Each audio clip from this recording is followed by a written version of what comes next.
Thank you, Minister Madigan, for coming into the House this morning to answer this very pressing issue for Duleek Boys and Girls School. Both these schools were built in 2015. On the outside, one mistakenly might think this looks like a state-of-the-art school, but unfortunately one does not have to look too closely to see the faults left behind by JJ Rattigans. There have been several outstanding issues, but the most pressing issue is the condition of the roof. 2 experts were contracted by JJ Rattigan and assessed the roof, and both agreed the problem existed. The NDFA instructed JJ Rattigan to complete the remedial works. These rectification works commenced in July 2019 and were completed in August 2019. Unfortunately, these rectification works have not been successful. The maintenance contractor for the roof has pointed out many poor workmanship issues with the roof.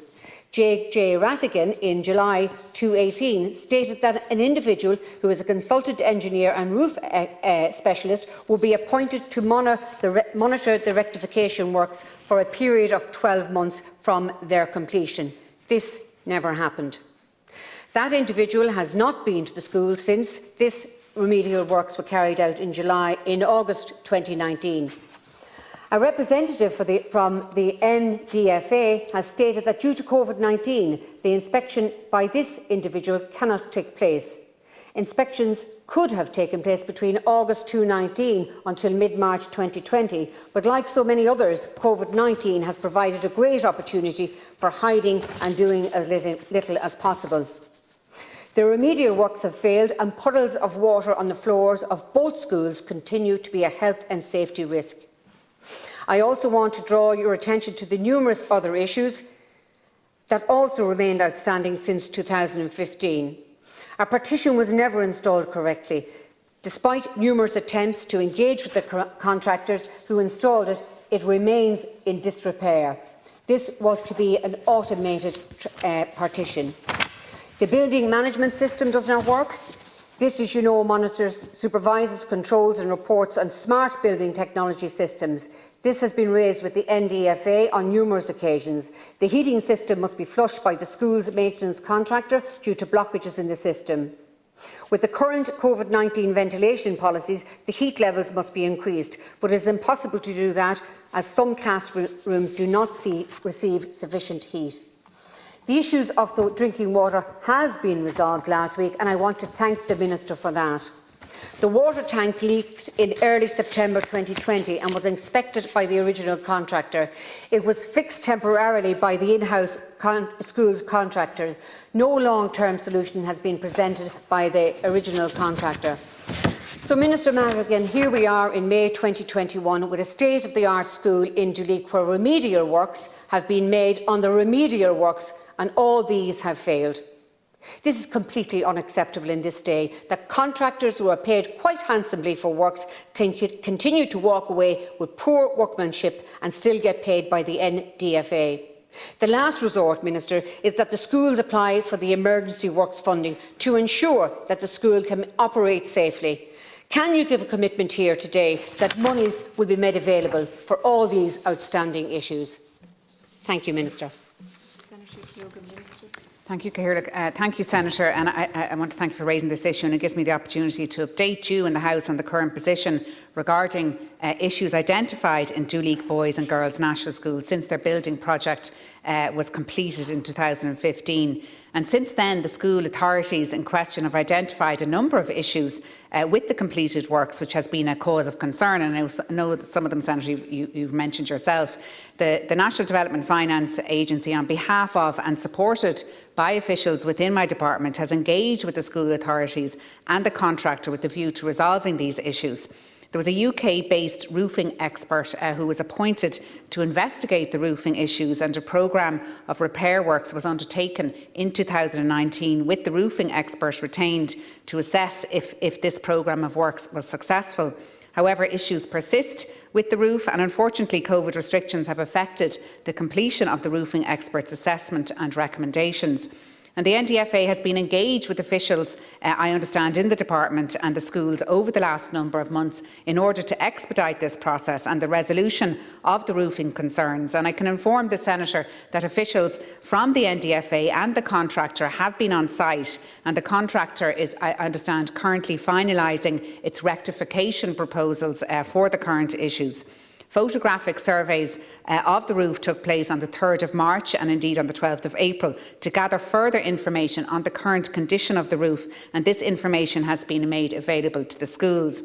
And as discussed with the schools, an expert assessment and recommendation will be completed in respect of the overall roof construction and performance in advance of any works being carried out. And I wish to assure you, Senator, that the completion of this assessment is a priority for my department, and I will also raise it with Minister Foley, your comments here today. This assessment will address the integrity and the ongoing performance of the roofing system and the potential longer-term problems and risks presented by the roof's current configuration.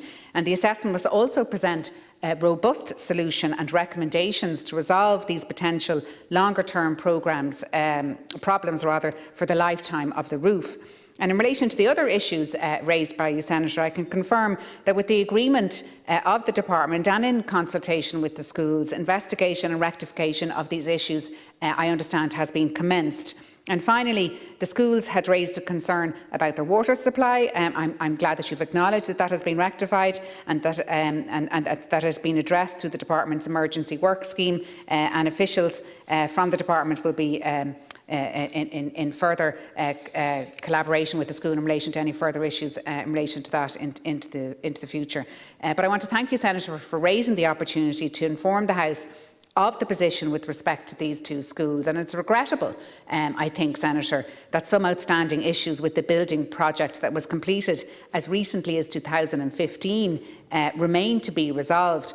And I appreciate the frustration of the school authorities and indeed yourself at the time it has taken to find a solution.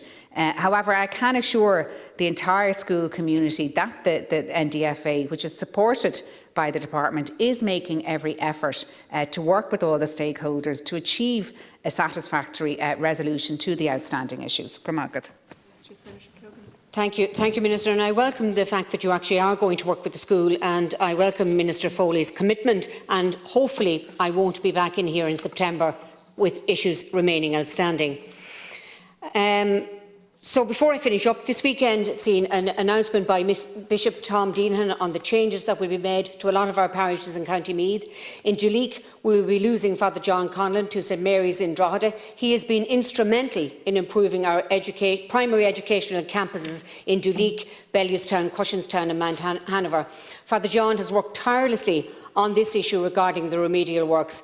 I know the people of our parish will miss him greatly. Our loss is Drogheda's gain, and I wish him every blessing as he continues to do God's work there. We in our parish were certainly blessed to have him for the last 16 years. If you permit me also to mention Father Brendan Ferris, who is moving from Curraha, Ardcath and Clonalvy. Father Ferris is moving to Stamullen, and Father Declan Kelly in Stamullen is heading to Catloon. I also want to wish Father Jim Lynch, Kenstown, good health in his retirement from the priesthood, and welcome back Father Brennan to Bow Park. I think it's important to acknowledge the administrative role, indeed the moral compass role that the Church plays in our schools throughout this country, and I wanted to put it on the record of this House this morning that I appreciate that. Thank you. Thank you, Senator, and I wish Father John well. As you said, your loss is Drogheda's gain. I wish Father Brendan Ferris, Father Kelly, Father Jim Lynch and Father Brennan, all of them the best of success in the future in all their endeavours. Just to finish up in relation to the particular matter of Duleek School, just to say that I've heard your list of further complaints around the partition not being installed correctly. For example, the building management system isn't working, and you said there was blocking of the heating system as well, and you mentioned something, I'm not sure if it's still rectified or if it has been rectified, about the puddles of water on the floors, but I have taken a note of all of the issues. You're saying that's from the roof directly, yeah. So I've taken a note of all of those issues. I think it's very regrettable that this happened at all, and obviously there's poor workmanship there, and I'm sure the department is liaising with the original builders and contractors as well as JJ Rattigan to ensure that this is expedited and brought up to a reputable standard as soon as possible. Come on, good. No,